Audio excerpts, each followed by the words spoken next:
A ver, estimados estudiantes, en la clase de hoy vamos a terminar con el cinismo y empezar la segunda versión de egoísmo psicológico, que es el hedonismo psicológico. ¿Sí? Entonces hay dos subtemáticas para la sesión de hoy.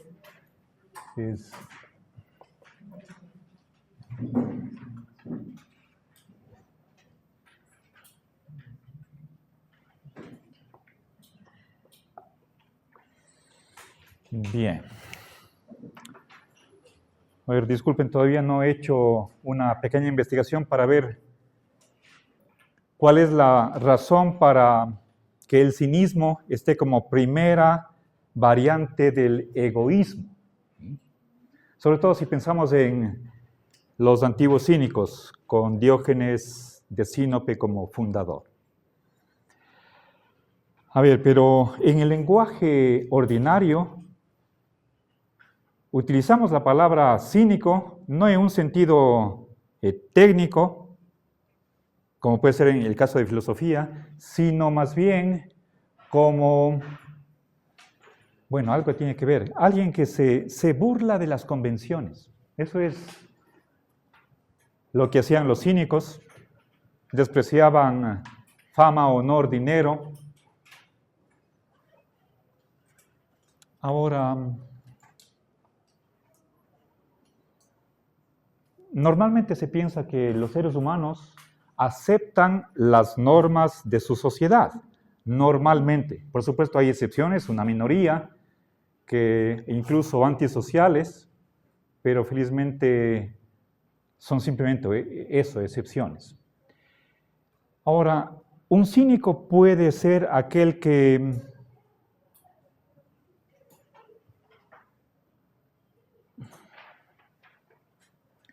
no está de acuerdo con muchas convenciones sociales, por ejemplo, la de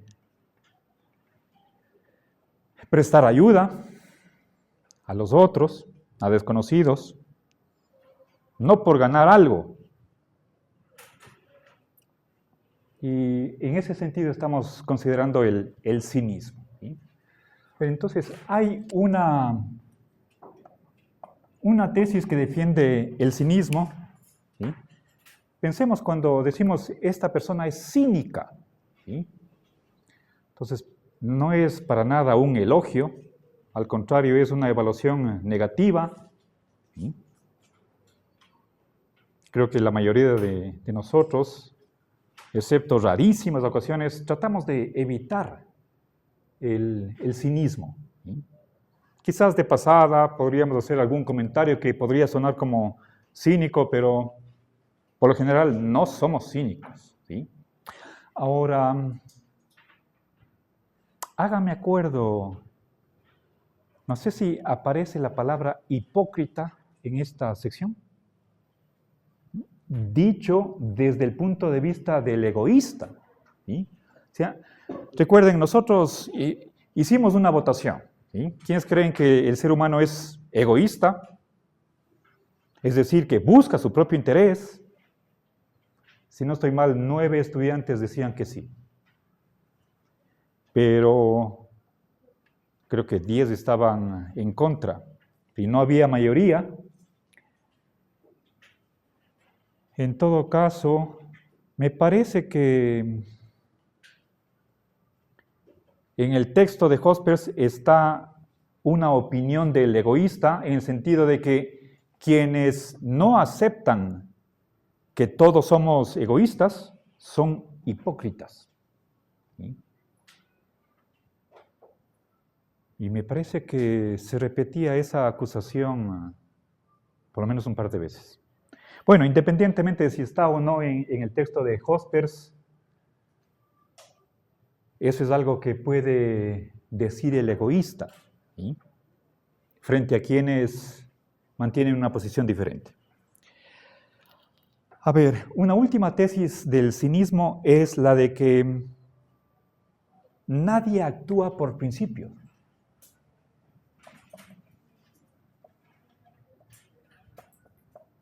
O si quieren ustedes, por el respeto, el deber. por conciencia, si quieren ustedes, puesto que estamos en ética, ¿sí?, o moral, sino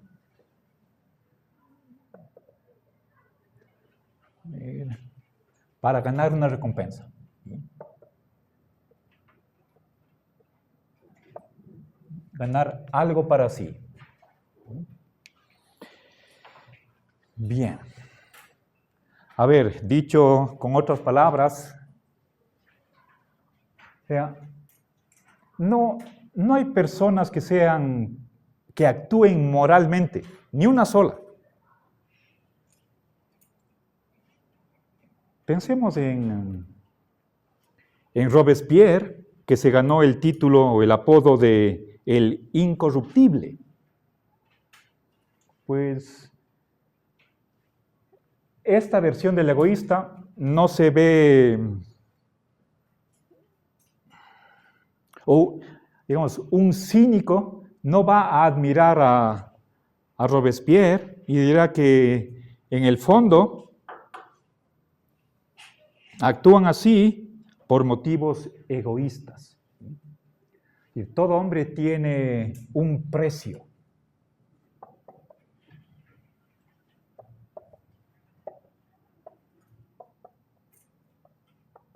Si hablemos, por ejemplo, de soborno. Para que alguien, digamos, en un puesto administrativo del que depende, por ejemplo, la otorgación de un contrato. Entonces, ninguna persona, ningún servidor público va a actuar correctamente con tal que se le dé una cantidad suficiente. ¿Sí? Bien, entonces, si hubiera un conflicto entre, por una parte, la moral y por otra parte, una ganancia, entonces nadie va a preferir respetar o cumplir esas leyes, sino ¿sí?, cuánto hay, cuánto gano. ¿Okay? Bien. Ahora, nuevamente hago esta división. A mano derecha voy a poner lo que piensa John Hospers. ¿Sí?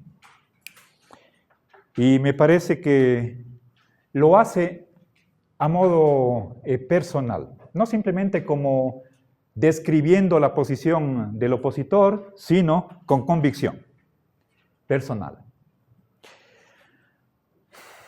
Obviamente el diálogo es complejo, detallado, no puedo sino referirme a las grandes líneas para que ustedes vean el panorama general.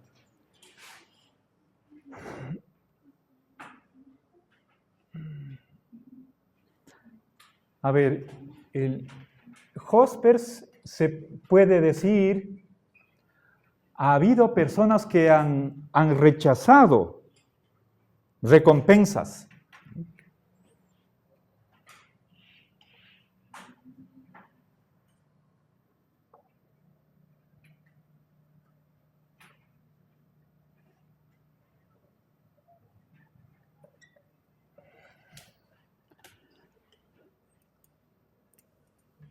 ¿Ya? O si quieren ustedes, la fama, el honor, el dinero.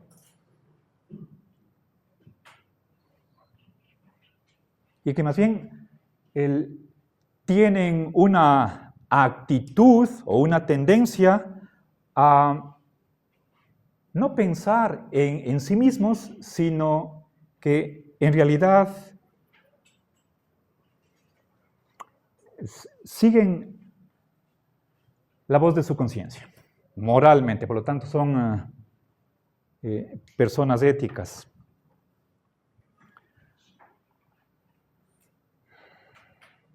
Ahora, si es que le preguntáramos al cínico, ¿qué pasa con estas personas? Lo que puede decir el cínico es que la recompensa, si es que rechazan la recompensa, ¿sí?, es que este precio no es lo suficientemente alto. ¿Sí? Entonces pongamos acá esa aclaración. tienen un precio con tal que sea suficientemente alto. ¿Sí? Pensemos, antiguamente era una práctica el que las personas daban regalos a los jueces, como para que el veredicto, la resolución final que tome, sea a su favor. Ahora,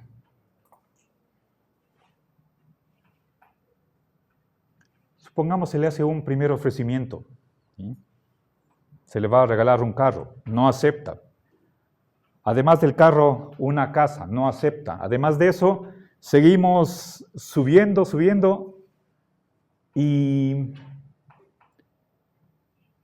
podríamos nosotros encontrar por lo menos un caso de que por más elevada que sea podemos hablar de soborno, la persona se comporta éticamente y rechaza eso que podría ganar.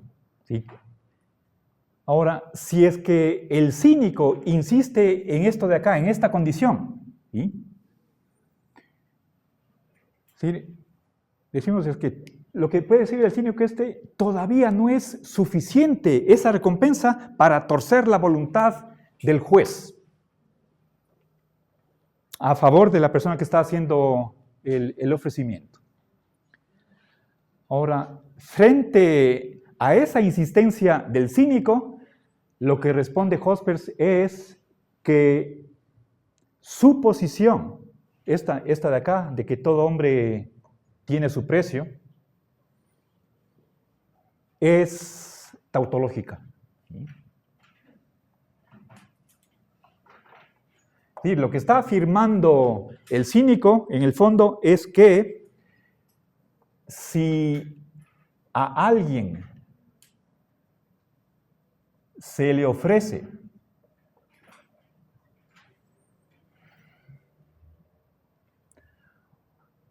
un soborno, ¿sí?, lo suficiente para que ceda,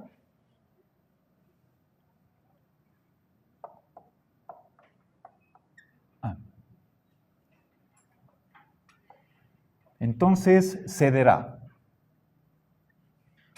¿Sí?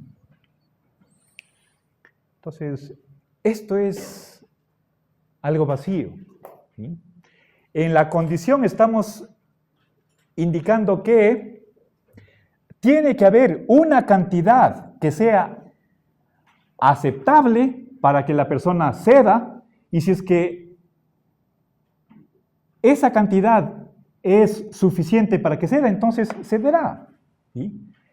Esta consecuencia ya está en la condición, por lo tanto, aquí hay una repetición. ¿Sí? ¿Okay? Tautología como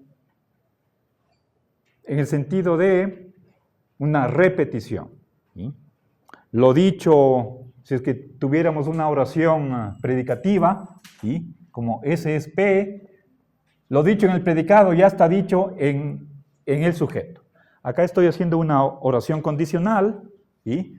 Lo dicho en el antecedente, ¿sí?, que cederá, eso se cumple en el consecuente. Entonces, no hay nada nuevo en el consecuente que no esté dicho ya en el antecedente. Por lo tanto, eso es tautológico. ¿Sí?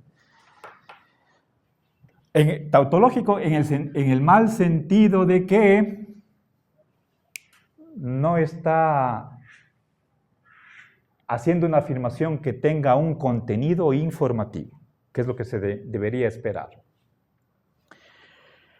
Bueno, entonces con esto acabo esta primera versión. Recuerden, estamos en el egoísmo, pero egoísmo de tipo psicológico. Ahora, una segunda versión y última que vamos a revisar es el hedonismo psicológico.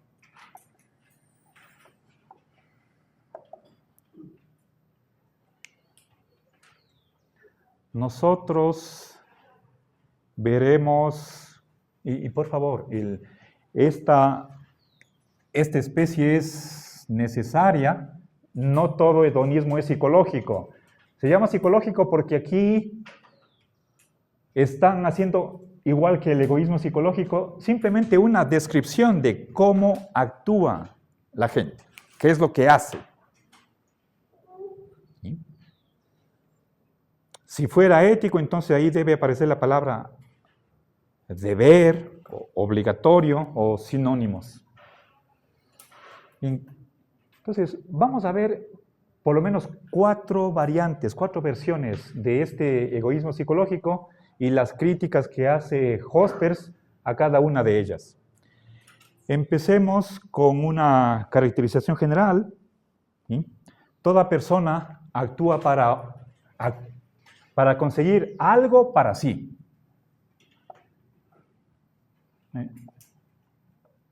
Toda persona actúa para conseguir algo para sí. ¿Ya? Bien, el egoísmo está acá, para sí mismo. ¿Sí? Este es el objetivo, la motivación. ¿Sí? Hay un beneficio del cual se quiere aprovechar el agente, ¿sí? Y esto es lo que le mueve en cualquier cosa que haga. ¿Sí? Ojo, realmente está haciendo una afirmación universal. Incluso cuando lo que hace es un sacrificio. ¿Sí?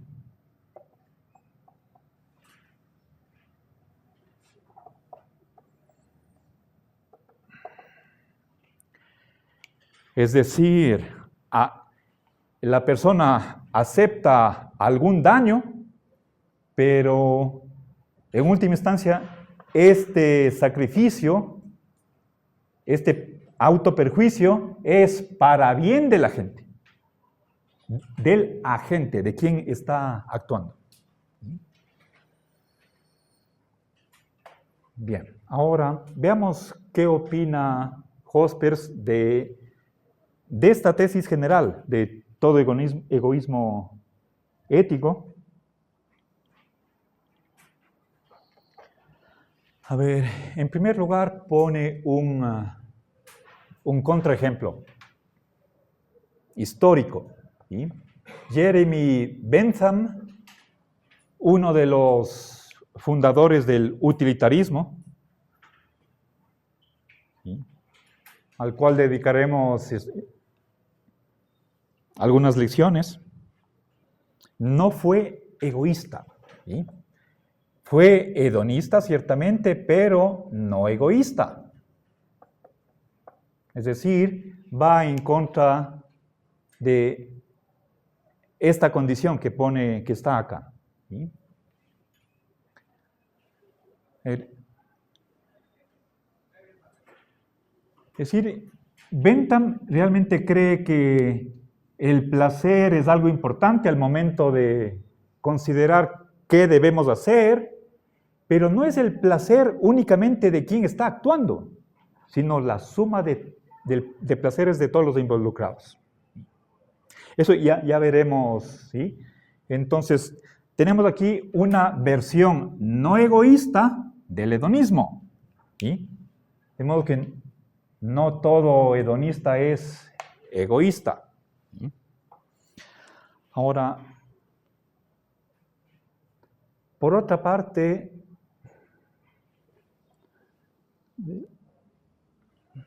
a ver, perdón, pero no es cualquier cosa, sino satisfacción o placer, perdón. Caso contrario, no estamos en el egoísmo. Pongamos, voy a poner con azul para resaltar. ¿Sí? Ya.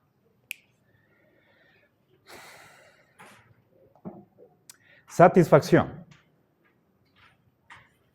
Proporcionarse a sí mismo un contento, alegría, un estado de conciencia agradable.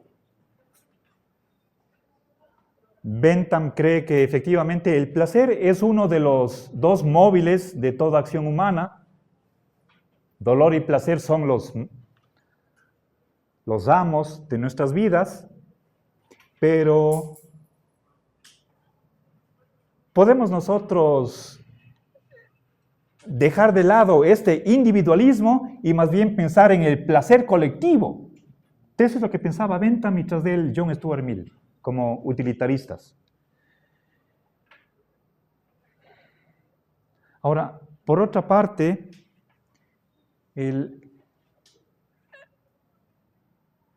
no está claro que simplemente por conseguir, por obtener placer, ya eso sea egoísta, ¿sí? Entonces, podemos nosotros cuestionar que es egoísta el sentir placer. Al ayudar, por ejemplo. Pensemos en alguien que da caridad, ¿sí? A un pordiosero que está en la vereda.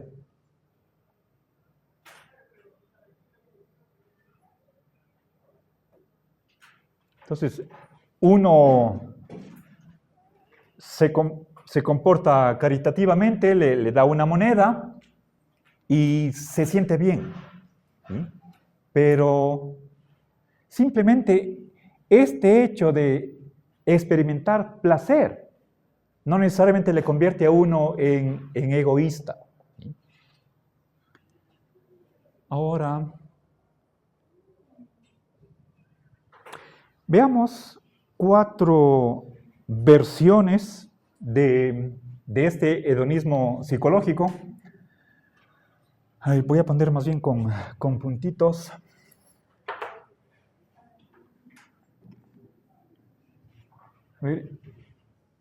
Lo único que buscamos es el placer.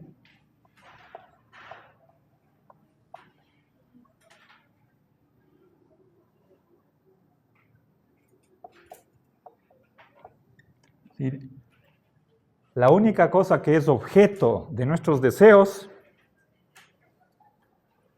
es el placer. Bien.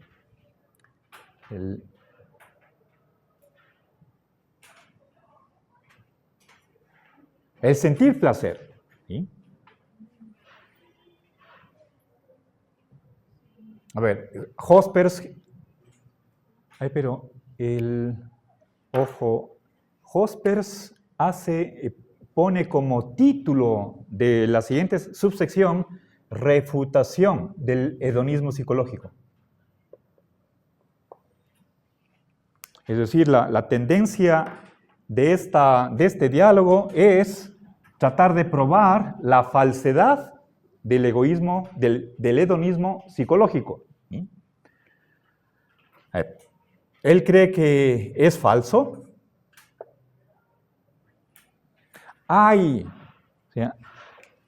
No es cierto afirmar que solo tenemos un tipo de deseo. ¿Sí? Entonces, deseamos otras cosas aparte del placer.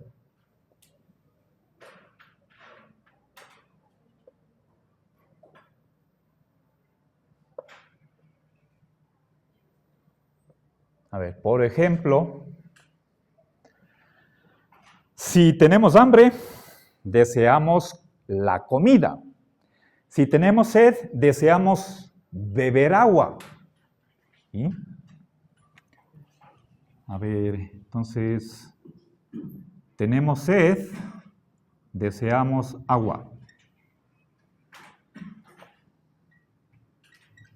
Entonces, parece claro que este simple ejemplo va en contra de esta afirmación que es sumamente fuerte.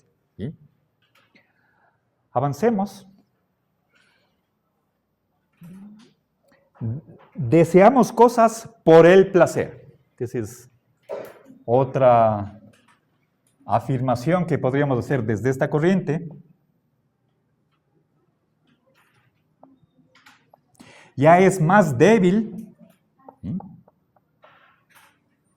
parece que esta afirmación está reconociendo que realmente la crítica invalida o está refutando esta afirmación. Entonces, acá se hace algo más moderado, menos ambicioso. Deseamos muchas cosas, en eso le da la razón al crítico, pero las tomamos como medios para conseguir placer.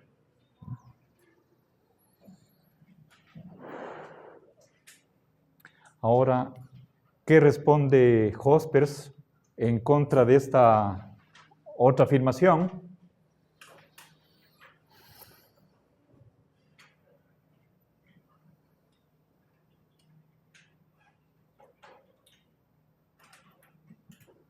Hacemos cosas aunque no obtengamos satisfacción.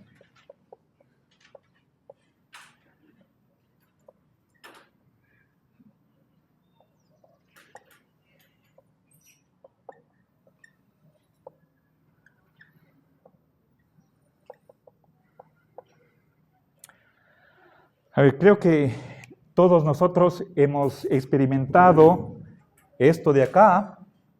¿Sí? Verán que en ninguna de las situaciones que estoy poniendo, sean expuestas o por el hedonismo o por el crítico, no estoy hablando de deber. Estoy hablando de deseos, motivaciones.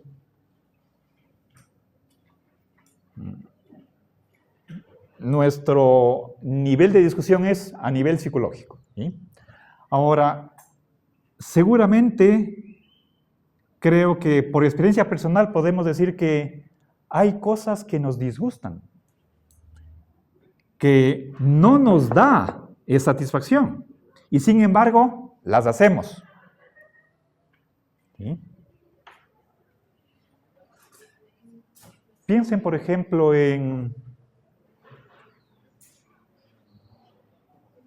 con este ejemplo termino. Si les ha tocado a ustedes evaluar un trabajo de un estudiante, a veces ustedes pueden decir, con el dolor del alma, tengo que ponerle una mala nota.